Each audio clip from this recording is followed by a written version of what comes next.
In recent weeks, a wave of tension has been building between Nigeria and the United States, led by President Donald Trump. What began as a few fiery remarks online has grown into one of the most serious diplomatic confrontations between Washington and Africa's most populous nation.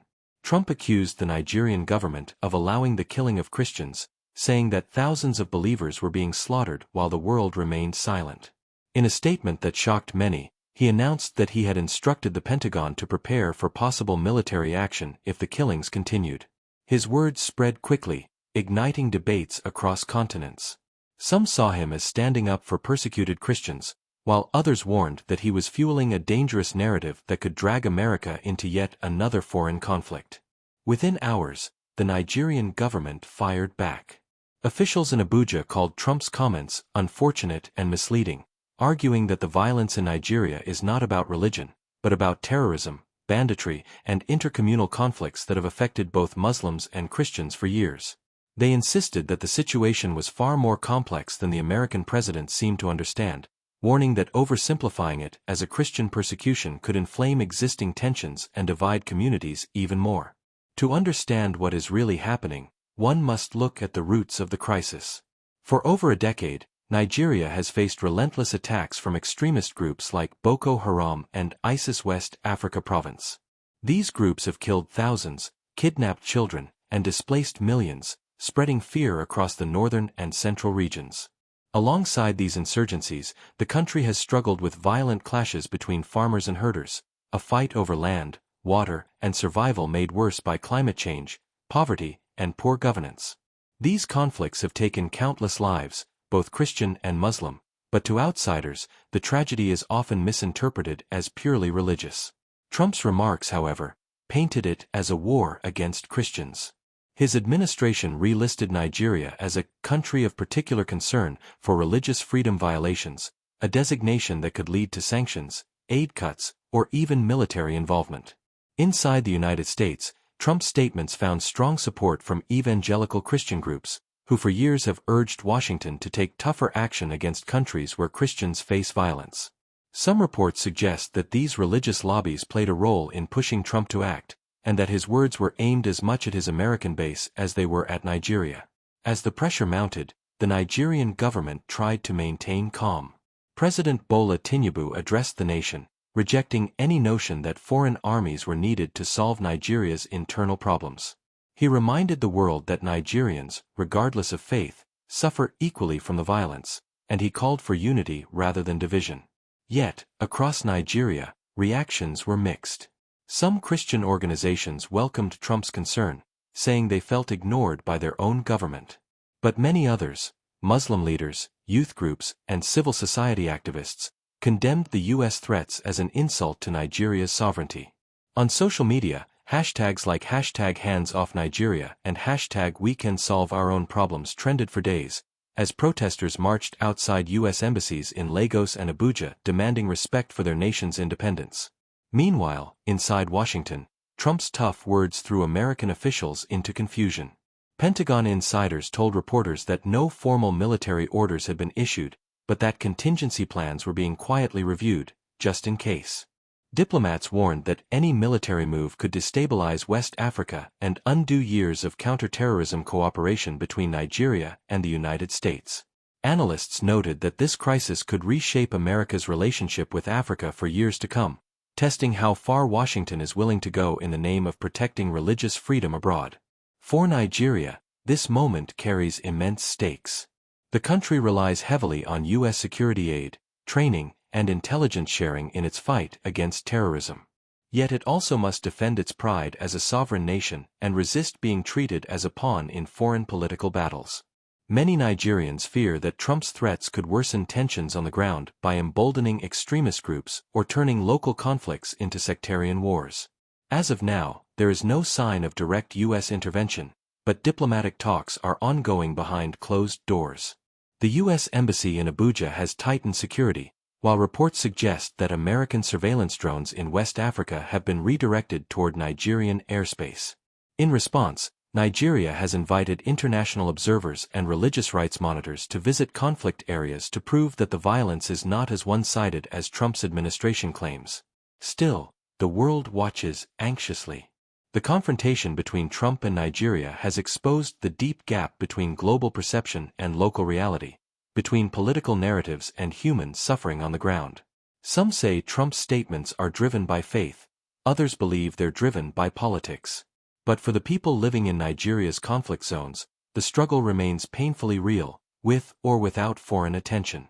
In the end, this story is not only about Trump or Nigeria.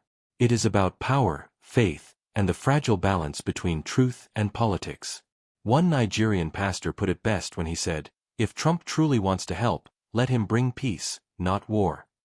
For now, both nations stand at a crossroads, America, with its vast influence and moral claims, and Nigeria, with its pride, pain, and determination to define its own destiny.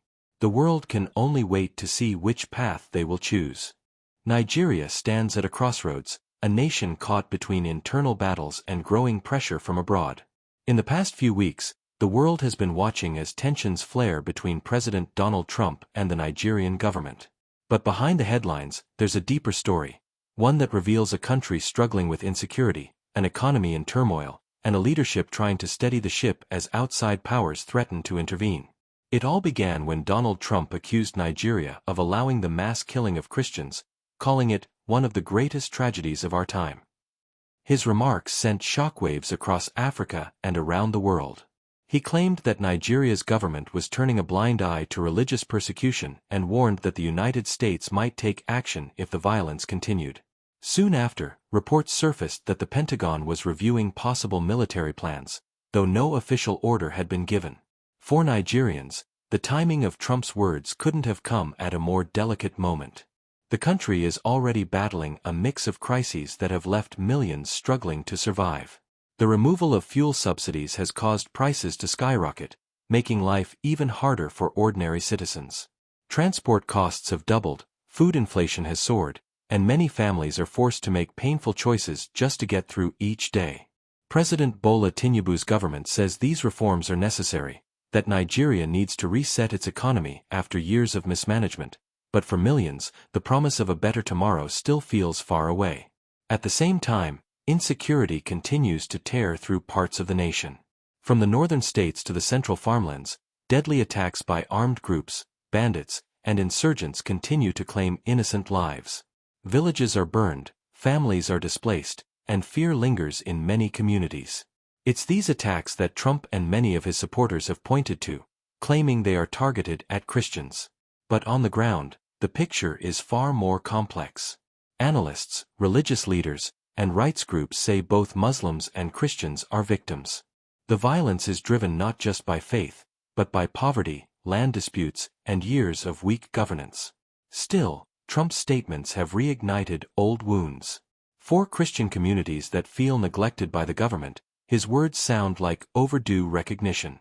But for others, especially Muslims and those who see Nigeria's struggle as broader than religion, Trump's threats feel like an insult, a reminder of how quickly powerful nations can misunderstand Africa's challenges and twist them into their own political narratives. The Nigerian government has pushed back hard. Officials insist that the situation is improving, pointing to military gains against Boko Haram and ISIS-linked groups. They've invited foreign observers to see the reality for themselves.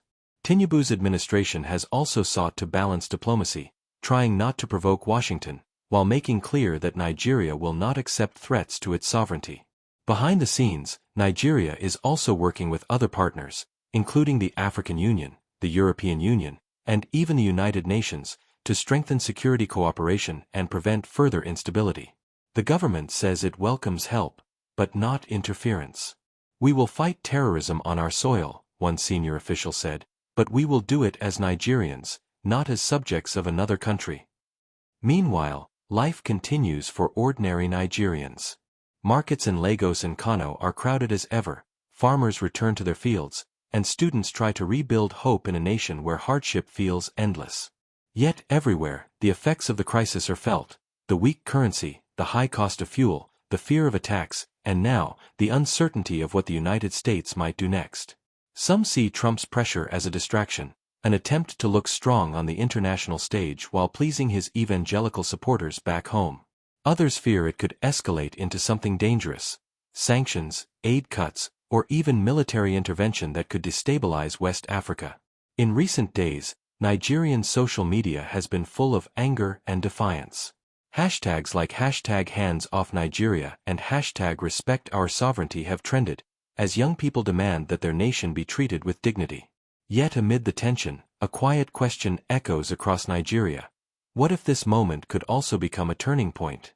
Could Trump's challenge push the government to finally confront insecurity head-on, to invest in rural safety, and to show the world that Nigeria can protect all its citizens, regardless of faith? For now, both nations are watching each other carefully. Trump's administration continues to issue strong statements, while Nigeria calls for calm diplomacy. But the situation remains fragile. In the north, attacks still claim lives. In the south, economic hardship deepens. And in the capital, leaders walk a thin line, trying to fix internal problems while fending off external pressure. In the end, the tension between Trump and Nigeria is not just about politics or religion. It's a reflection of something much bigger, the struggle of a nation trying to hold itself together under the weight of crisis, reform, and global scrutiny. Nigeria's story today is one of pain and resilience, of a people determined to rise even as the world watches with doubt. Whether this storm leads to progress or more division will depend not only on the leaders in Abuja and Washington, but on the millions of Nigerians who continue to hope, to work, and to pray for peace in their land. As the sun sets over Abuja and Lagos, the world watches Nigeria with bated breath. A nation of over 200 million people, full of faith, resilience, and hope, stands tall amid uncertainty. Donald Trump's threats may have stirred anger and fear, but they have also reminded Nigerians of something deeper, that this country's destiny cannot be dictated from abroad. It belongs to its people, the farmers, the traders, the students, and the families who refuse to give up, no matter how heavy the storm. The road ahead will not be easy. Insecurity still haunts the villages, prices continue to rise, and the cries for justice remain loud. But Nigeria has survived greater trials before, and each time, it has risen again, stronger, prouder, more united. So as the tension with America unfolds, one truth remains unshaken, that the soul of Nigeria will never bow to fear or foreign pressure. Because in the end, no one defines Nigeria, except Nigerians themselves. This is not just a story of conflict. It's a story of endurance, of faith, and of a nation still writing its own history, one challenge at a time.